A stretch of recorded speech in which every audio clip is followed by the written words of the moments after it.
ये भीड़ दौड़ती भागती मुंबई का हिस्सा है। ये इंसानी सैलाब देश की आर्थिक राजधानी को रफ्तार देता है। जिस शहर में हर किसी को पनाह मिल जाती है, उसी मुंबई में अवैध घुसपैठ को लेकर आई एक रिपोर्ट बड़ा चुनावी मुद्दा बन चुकी है। 118 पन्नों की ये वही रिपोर्ट है जिसमें मुंबई को लेकर बेहद चौंकाने वाला खुलासा किया गया है। स्टडी रिपोर्ट को TISS यानी Tata institute of social sciences ने जारी किया है। मकसद मुंबई में अवैध घुसपैठ के सामाजिक, आर्थिक और राजनीतिक असर को जानना है। रिपोर्ट में कहा गया है कि मुंबई में बांग्लादेशी और रोहिंग्याओं की अवैध घुसपैठ शहर का सामाजिक ताना बाना तहस नहस कर रही है। बात इतनी ही नहीं है, रिपोर्ट में ये तक दावा किया गया है कि आने वाले 27 सालों में मुंबई में हिंदू 54% से भी कम रह जाएंगे। रिपोर्ट के मुताबिक 1961 से 2011 तक हिंदुओं की आबादी 88% से घटकर 66% तक पहुंच गई है। दूसरी ओर मुस्लिम आबादी 1961 में 8% थी, जो 2011 में 21% हो चुकी है। रिपोर्ट में अनुमान है कि 2051 तक हिंदू आबादी 54% से भी कम रह जाएगी और मुस्लिम आबादी में करीब 30% की बढ़ोतरी होगी। रिपोर्ट के मुताबिक अवैध घुसपैठियों ने खतरनाक तरीके से मुंबई में बेतहाशा भीड़ बढ़ा दी है। बढ़ती घुसपैठ से देश की सुरक्षा पर भी सवाल खड़े हो रहे हैं।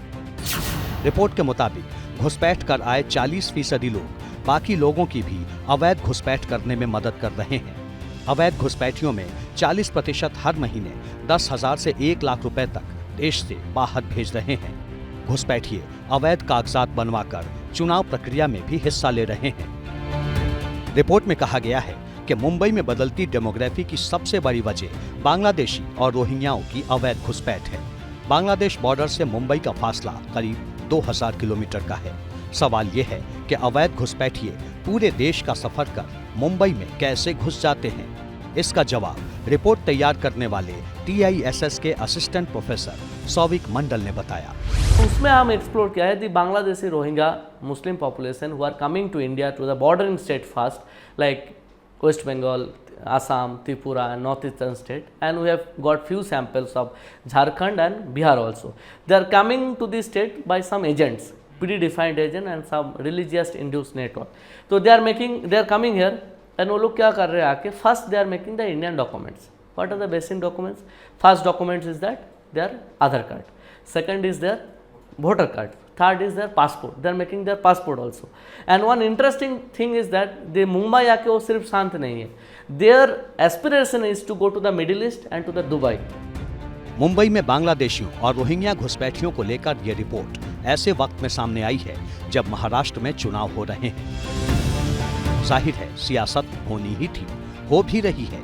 बीजेपी के किरीट सोमैया रिपोर्ट से 2 कदम आगे निकल गए।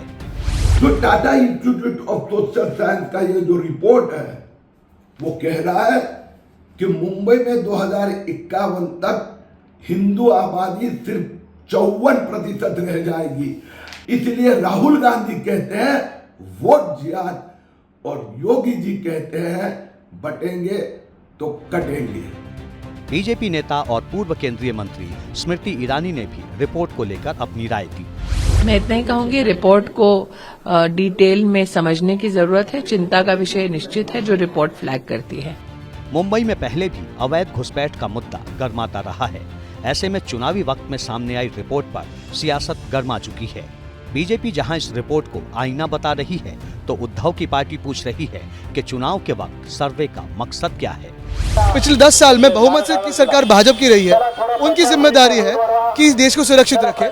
अगर देश में रोहिंग्या आए हैं, अगर बांग्लादेशी आए, तो भाजपा का काम क्या है? फिर प्रधानमंत्री ने क्या काम किया है? गृह मंत्री ने क्या काम किया है? सारे इंस्टीट्यूशन से भाजपा कंट्रोल करती है, गंदी राजनीति करती है। और ये सर्वे हमारे देश के जवानों का अपमान करती है, हमारे देश के BSF का अपमान करती है।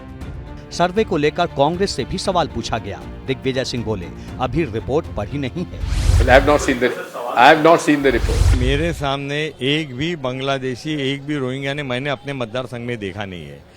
यहाँ कानून है उसके लिए। अगर कोई भी आदमी गैर कानूनी तौर पर रहता है तो केंद्र में सरकार बीजेपी की है, उन्होंने उस पर एक्शन लेना चाहिए। वहीं समाजवादी पार्टी ने भी चुनाव के वक्त रिपोर्ट जारी करने को लेकर सवाल उठाए। टाटा इंस्टीट्यूट की रिपोर्ट मैंने पढ़ी नहीं है, लेकिन इसका टाइमिंग आपको बताता है कि इस उद्देश्य से आई होगी। महाविकास अघाड़ी के नेता रिपोर्ट की टाइमिंग पर सवाल उठा रहे हैं, लेकिन ये भी सच है कि राजनीति में टाइमिंग बड़ा मायने रखती है। फिलहाल चुनाव से 1.5 हफ्ते पहले आई रिपोर्ट का मुद्दा अभी और गरमाना तय माना जा रहा है।